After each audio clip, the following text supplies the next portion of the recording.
Radiological hazard warning. The following is radiological hazard warning. The following message is transmitted at the request of the Fargo Police Department and the North Dakota Emergency Management Agency. This is not a test. I repeat, this is not a test.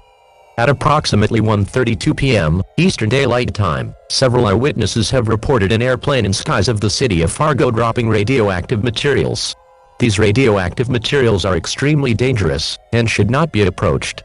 It is believed that this bombardment of radioactive materials was launched by Russia.